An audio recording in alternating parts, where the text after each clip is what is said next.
स्वागत है आपका ज्ञान गंगा साइंस के यूट्यूब चैनल पर। यदि आप नए हैं तो आप इस चैनल को सब्सक्राइब करें, वीडियो को लाइक करें और कमेंट करें।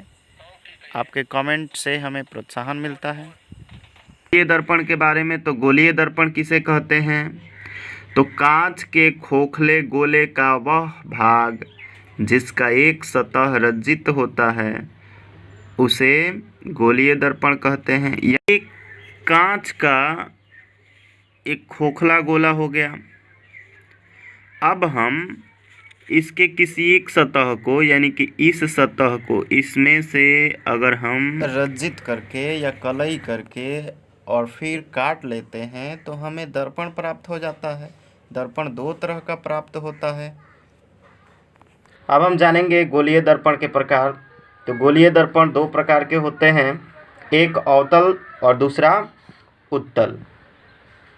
अवतल दर्पण जैसे नाम से ही स्पष्ट है, अवतल जिसका परावर्तक तल धंसा हुआ हो उसको अवतल कहते हैं। तो नाम से आप आसानी से परिभाषा निकाल सकते हैं। जिस दर्पण का परावर्तक सतह धंसा हुआ होता है उसे अवतल दर्पण कहते हैं। उत्तल, अब आप देख सकते हैं उत्तल को, नाम से उत्तल यानी कि जिसका तल उभरा हुआ हो। जो जिस दर्पण का परावर्तक सतह उभरा हुआ होता है उसे उत्तल दर्पण कहते हैं। यानी कि अब अवतल और उत्तल दोनों टाइप को समझ गए हैं। अब आप देख सकते हैं कि ये एक खोखला। अब आइए हम जानते हैं गोलीय दर्पण से संबंधित कुछ मुख्य पद। पहला नंबर है ध्रुव। गोलीय दर्पण के मध्य बिंदु को ध्रुव कहते हैं और इसे P द्वारा सूचित किया जाता है। यानी कि गोलीय दर्पण जो होता है उसके मध्य बिंदु को ध्रुव कहा जाता है और इसे P से सूचित किया जाता है। अब आइए हम दर्पण में देखते हैं कि ध्रुव कहाँ होता है। अब यहाँ पर दर्पण एक देख रहे हैं, दो दर्पण देख रहे हैं, ये उत्तल दर्पण और ये अवतल दर्पण। अब इस दर्पण का ये मध्य बिंदु हो गया और इस मध्य बिंदु को ही हम लोग ध्रुव कहते हैं। इसका मध्य बिंदु यहाँ होगा। अब इसे P के द्वारा प्रदर्शित किया जाता है। ये दर्पण का मध्य बिंदु यानी ध्रुव हो गया और ध्रुव को P से प्रदर्शित किया जाता है।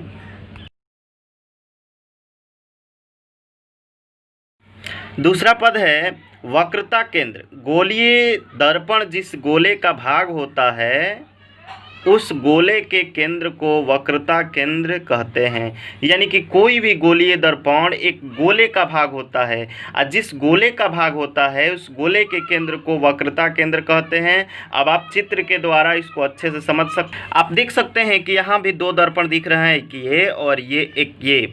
और ये दोनों दर्पण जो है इस पूरे गोले का एक छोटा सा भाग है। अब इस गोले का केंद्र जो है, पूरा ये गोला जो दिख रहा है इसका केंद्र ये है। तो इस गोले के केंद्र को ही इस दर्पण का वक्रता केंद्र कहते हैं। यानी कि इस दर्पण का भी वक्रता केंद्र ये हो गया और इसका भी वक्रता केंद्र यही। वक्रता केंद्र को हम लोग C के द्वारा प्रदर्शित करते हैं। अब अगला पद है मुख्य अक्ष। दर्पण के मुख्य अक्ष दर्पण के ध्रुव को वक्रता केंद्र से मिलाने वाली सरल रेखा को मुख्य अक्ष कहते हैं या सरल रेखा मुख्य अक्ष कहलाती है। तो आइए हम इसको समझ लेते हैं कि मुख्य अक्ष कैसा होता। ये दर्पण का ध्रुव हो गया P और ये इस दर्पण का ध्रुव हो गया P। अब ध्रुव से केंद्र को मिलाने वाली सरल रेखा जो होती है, अगर हम एक सरल रेखा के द्वारा इन दोनों को ध्रुव से केंद्र को मिला देते हैं तो ये जो सरल रेखा है जो ध्रुव और केंद्र को मिला रही है PC, ये PC जो है मुख्य अक्ष हो गई। ऐसे ही आप इधर भी देख सकते हैं कि यहाँ से इधर भी एक सरल रेखा C को P से मिला रही है, अर्थात इस दर्पण का मुख्य अक्ष ये PC हो गया। तो अब ये आप समझ गए कि मुख्य अक्ष क्या होता है। अगला पद है वक्रता त्रिज्या। दर्पण जिस गोले का भाग होता है उस गोले की त्रिज्या को वक्रता त्रिज्या कहते हैं। आप देख सकते हैं कि दर्पण जो होता है किसी न किसी गोले का ही भाग होता है और उस गोले की त्रिज्या को वक्रता त्रिज्या कहा जाता है। आइए चित्र द्वारा इसे समझते हैं। इसे आर के द्वारा सूचित किया जाता है। आप देख सकते हैं कि ये गोला हो गया, इसका केंद्र सी हो गया और इसका त्रिज्या ये पीसी जो है एक त्रिज्या हो गया। फिर इधर से देख सकते हैं कि पीसी एक त्रिज्या हो गया। अतः ये पीसी जो है दर्पण का वक्रता त्रिज्या हो गया। ये दोनों दर्पण का वक्रता त्रिज्या हो गया पीसी। ये इस गोले का भी त्रिज्या है और गोले की त्रिज्या को ही हम लोग दर्पण का वक्रता त्रिज्या कहते हैं। तो ये समझ गए आप कि पीसी जो होता है वक्रता त्रिज्या होता है। अगला टॉपिक है हमारा फोकस।